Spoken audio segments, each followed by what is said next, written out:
Eto sa usaping legal natin ngayong araw, naghain ang iba't ibang individual at grupo ng impeachment complaint laban kay Pangulong Ferdinand Marcos Jr. nitong nagdaang linggo.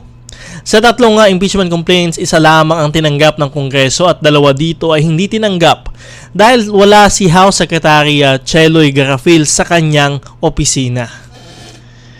Inakusahan ng Pangulo ng culpable violation of the Constitution, betrayal of public trust, graft and corruption, and high crimes.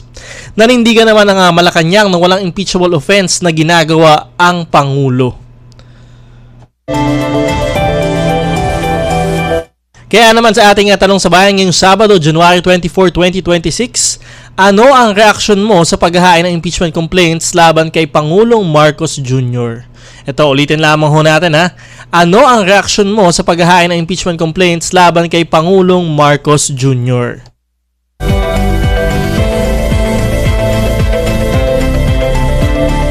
Mag-text sa inyong opinion sa 0917-626-1169, 0917-626-1169 o mag-comment sa ating live stream sa Attorney Danny Galang Facebook page at sa Facebook page ng Radyo Pilipinas. At ito na nga ho, yung tatlong impeachment complaints nga ho ang inihain laban kay Pangulong Marcos Jr. At taon na nga ho, ito nung Lunes, itong isang abogado nga ho na si Attorney Andre De Jesus, siya ho yung unang naghain ng impeachment complaint na meron nga daw hong endorsement nitong Pusong Pinoy Party List. At ayan naman ho, yung pangalawa naman ho, itong Huwebes ay sa Makabayan Block naman ho. At yun nga ho, grupo ito ng Makabayan Block. At nung hapon naman ho, kinahaponan, ito naman ho yung Duterte Block naman ho, no? Na kina former Representative Mike Defensor at kina Chavit Singson ay ayan ho. Kaya nga lang ho, ito hong dalawang impeachment complaints ho na huli, itong sa Makabayan Block at itong sa sinasabi nga ho natin na Duterte Block. Kasi ho, ito ay malapit nga ho, no? Sa mga Duterte ay ito nga ho hindi tinanggap ho ng opisina ng House Secretary General. So bakit ho hindi tinanggap? Kasi ho itong si House Secretary General Cheloy Garafil ay wala ho sa opisina. So ayan ho, siya ho ay nasa Taiwan para ho tumanggap ng isang award ho doon. At kaya nga ho yung kanyang mga staff ho doon sa kanyang opisina ay ayaw hong tanggapin yung dalawang impeachment complaints. Kasi nga daw ho, ang sinasabi ho nila, dapat si House Secretary General Cheloy Garafil mismo yung tatanggap ng impeachment complaint.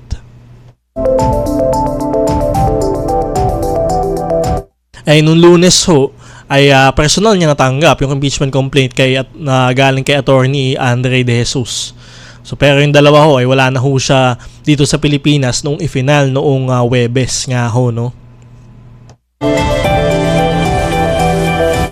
So yan, ano nga ba ho yung interpretasyon nun? Kasi ho, wala naman ho sa konstitusyon, no?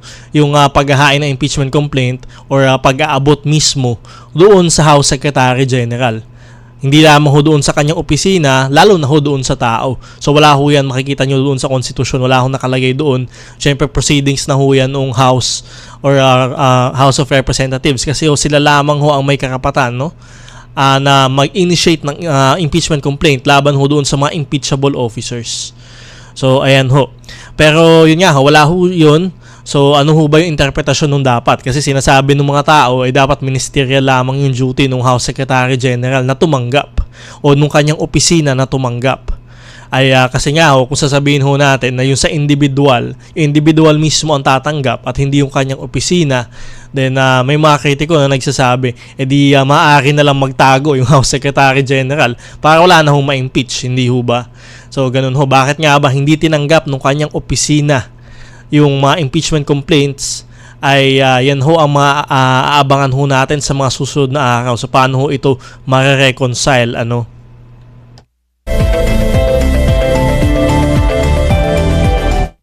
At syempre ang sinasabi lang naman ho doon sa konstitusyon yung 10 session days, no? Para ho yung reklamo ay maipunta doon sa kanilang agenda. Tapos ayan ay after nun ibabato ho yan doon sa proper committee, doon sa ating House na Justice Committee. At doon nga ho sinasabi, deemed initiated yung impeachment proceedings kapag ho napunta na sa House Committee on Justice. So ayan ho yung aabangan natin kasi sabi nila yung unang impeachment complaint ikakalendaryo nga daw sa Lunes, no, para mapunta doon sa agenda.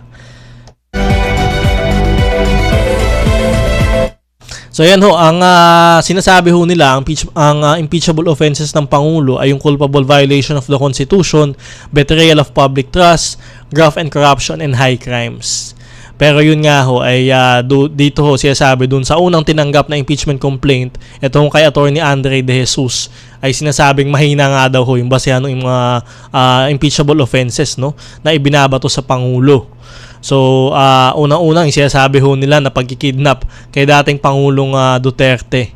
Alam naman ho natin na hindi naman ho kinidnap si dating Pangulong Duterte dahil merong hong valid, no, na warrant of arrest or arrest warrant nga itong International Criminal Court laban kay dating Pangulong Duterte. At ito ay ini-enforce lamang ho ng pamahalaan. So, wala hong pwedeng mangyaring kidnapping ho doon. At syempre, sinasabi nga din ho ng ating pamahalaan, nakikipagtulungan lamang ho tayo sa International Police o Interpol. Kasi ho, kapag hindi tayo nakapagtulungan sa Interpol, ay ayan ho, syempre, hindi rin nila tayo tutulungan para ho doon sa ating mga inuusig din, no, na nasa ibang bansa. So, ayan ho yung sinasabi ho nun.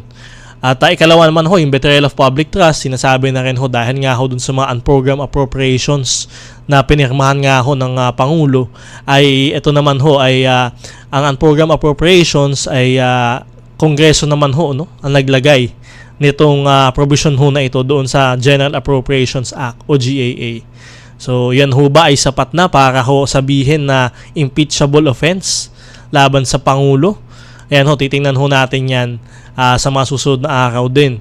At syempre, sinasabi din na graft and corruption na dahil nga ho doon sa mga sinasabi ni former Representative Zaldico doon sa kanyang mga isiniwalat nga ho na vlog, ay makikita naman ho natin na wala namang ho talagang ebidensya. Kasi ho, hanggang ngayon, nagtatago pa rin ho si Representative Zaldico, hindi pa rin ho siya nagpapakita. So, paano ho niya masasabing totoo yung kanyang mga sinasabi kung hindi naman ho niya mapanumpaan, no?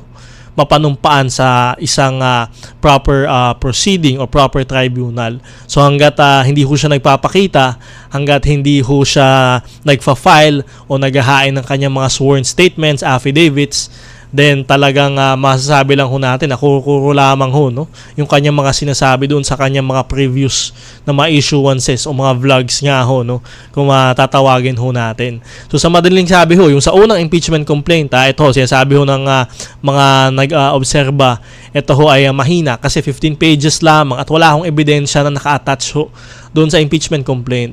So pagka ganyan ho ay maaari din naman hong madismiss ho yan at hindi na ho talaga maparating nga ho, no, dito sa House Justice Committee kasi wala hong nakalakip daw na ebidensya. 15 pages ho lamang daw yan. So ayan ho, dapat nga ho kasi kung meron ho mga standards, no, mga safeguards na doon nga ho sa kaso ni dating kaso ni kaso ho ni Vice President Sara Duterte doon sa kanyang impeachment, sinabi na ho, no, ng Korte Suprema na dapat maobserbahan yung due process. So ibig sabihin, hindi ka pwedeng mag-file ng impeachment complaint basta-basta lamang. Dapat ho meron talaga yung mga ebidensya. At yung mga ebidensya na ho yan, titingnan pa ho yan, uusigin pa ho yan dapat ng Kongreso para masabi na talagang valid nga ho yung isang impeachment complaint.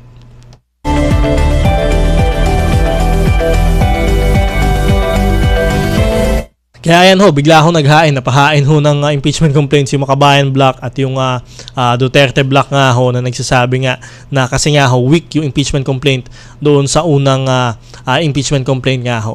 So meron kasing 10 session days para ho mailagay ito sa agenda tapos mai-refer doon sa House Committee on Justice.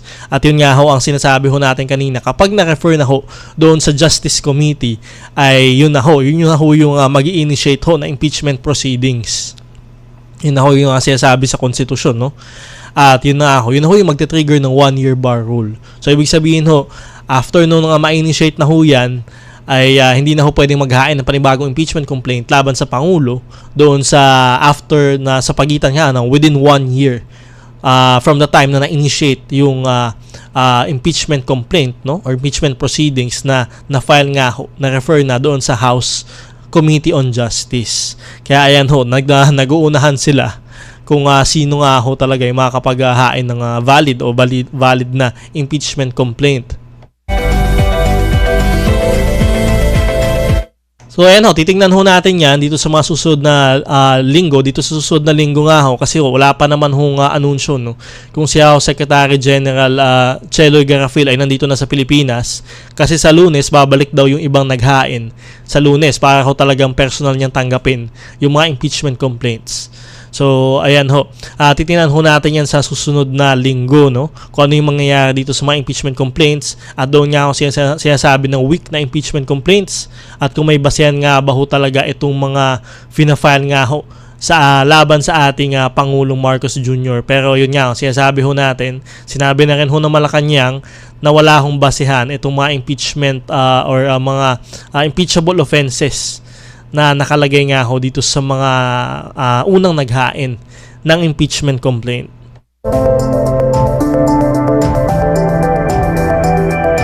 At syempre aabangan din ho natin, may maghahain din daw ng impeachment complaint laban naman kay Vice President Sara Duterte.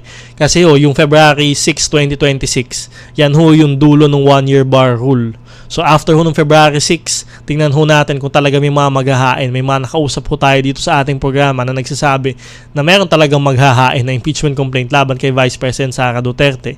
Dito na nga lang ho dito sa mga confidential funds, no, ng kanyang opisina na di umano na kanyang nalustay nga ho, no. At syempre naghahain din ho ng kasong plunder. Ito naman si Senator Antonio Trillanes laban kay Vice President Sara Duterte dito naman sa Ombudsman nitong nagdaang linggo. At pangalawang kaso na ho ito ng plunder. At una ho, may mga naghain na rin hong grupo niya noong late last year nga ho, noong Disyembre. Ay titiyan ho natin kung ano din mangyayari dito sa mga kasong ito sa Ombudsman. Kaya yan ho, interesting ho itong mga nangyayaring kaganapan sa ating bansa. Dalawang pinakamataas na opisyal ang hinahainan ng impeachment complaints ay tingnan ho natin. Pero sana nga ho, ito naman ay hindi politically motivated. Kasi kung politically motivated lamang ho ito ay talagang wala namang mangyayari sa ating bayan. Hindi to tayo talaga uusad, no? Kung talagang patuloy lamang ho tayo namumulitika, ay paano naman ho makakapagtrabaho yung mga opisyal ho natin kung patuloy ho tayo naghahain ng mga impeachment complaints na mga kaso laban ho sa kanila. Ay ayan ho, tingnan din ho natin. Sana ho ay may mga basehan naman itong mga inihaing impeachment complaint, no? Para ho talagang hindi naman sayang sa oras ng Kongreso, ng Senado, at syempre ho ng ating bansa.